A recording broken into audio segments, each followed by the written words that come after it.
안녕하세요. 오늘은 칼융의 이론 중에서 가장 매력적이면서도 또 가장 많은 논란을 낳았던 원형 이론에 대해 이야기해 볼까 합니다. 오랫동안 좀 신비주의처럼 여겨졌던 이 개념이 어떻게 현대과학을 만나서 완전히 새롭게 태어나는지 지금부터 같이 한번 파헤쳐 보시죠. 자, 혹시 이런 생각 해보신 적 없으세요? 왜 서로 만나본 적도 없는 전 세계 사람들, 그 문화권의 신화나 설화, 심지어 우리가 밤에 꾸는 꿈에서까지 놀라울 정도로 비슷한 캐릭터나 이야기들이 계속 반복해서 나타나는 걸까요? 뭐 예를 들면 그리스 신화에 나오는 영웅이랑 우리나라 단군 신화 속 인물이 묘하게 닮았다거나 하는 거예요. 이게 사실 인류학의 아주 오래된 수수께끼였습니다.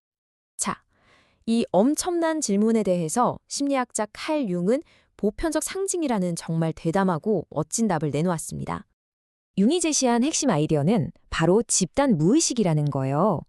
이게 뭐냐면 우리가 개인적으로 겪는 경험을 넘어서 모든 인류가 태어날 때부터 공통으로 가지고 태어나는 아주 깊은 정신의 바탕 같은 겁니다.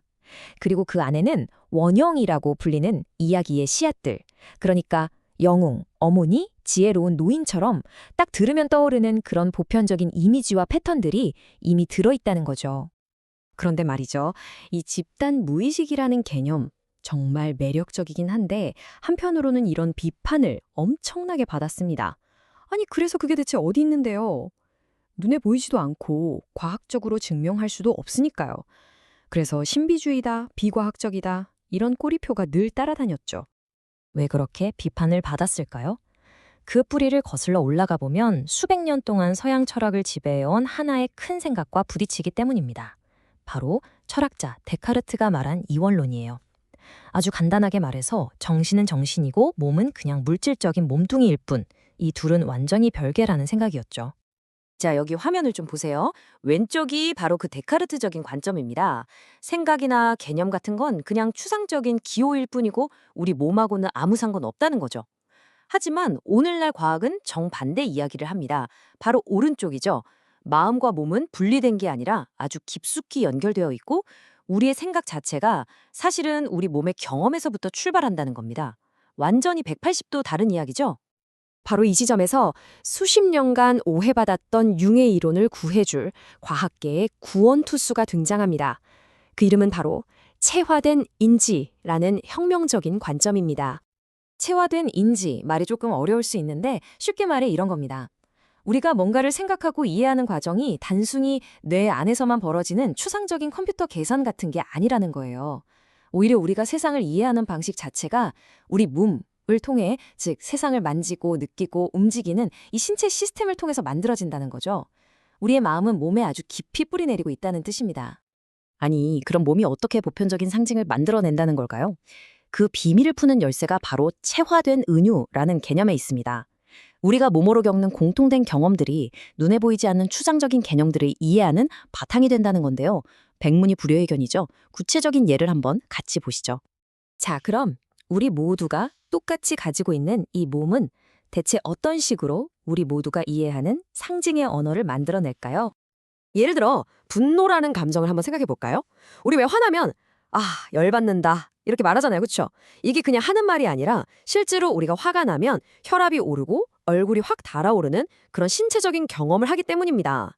이렇게 분노라는 추상적인 감정이 뜨거움이라는 몸의 감각과 연결되는 건 전 세계 어느 문화에서나 발견되는 보편적인 은유예요. 행복은 어떨까요? 기분이 좋으면 어때요? 막 어깨가 펴지고 몸이 가벼워지고 정말 하늘로 날아갈 것 같잖아요. 그래서 우리는 기분이 날아갈 듯하다, 이렇게 표현하죠. 행복이라는 감정은 자연스럽게 위라는 공간적인 방향과 연결되는 겁니다. 반대로 슬픔은 아래 방향과 연결됩니다. 슬플 땐 어때요? 우리도 모르게 힘없이 고개를 떨구고 어깨가 축 처지게 되죠.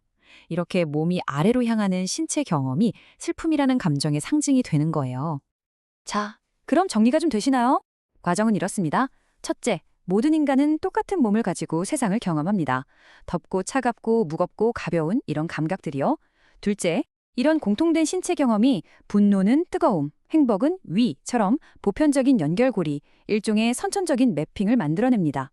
그리고 바로 이 매핑들이 신화와 꿈에 등장하는 보편적인 상징, 즉 융이 말했던 원형의 가장 기본 재료가 되는 겁니다. 여기서 진짜 놀라운 건 이제부터입니다. 이런 상징적인 연결이 그냥 우리가 살면서 보고 배운 게 아니라는 아주 강력한 증거가 있어요. 이 연결들은 전 세계 문화에서 공통적으로 발견될 뿐만 아니라 태어날 때부터 앞을 보지 못한 사람들에게서도 똑같이 나타난다는 겁니다. 본다는 경험을 해본 적이 없는데도 이해하는 것을 보는 것에 비유할 수 있다는 거죠. 이건 정말 결정적인 증거예요. 이 상징들이 우리 몸 자체에 그냥 내장되어 있다는 뜻입니다. 이 말을 기억해 두시면 좋을 것 같아요. 마치 이런 거죠.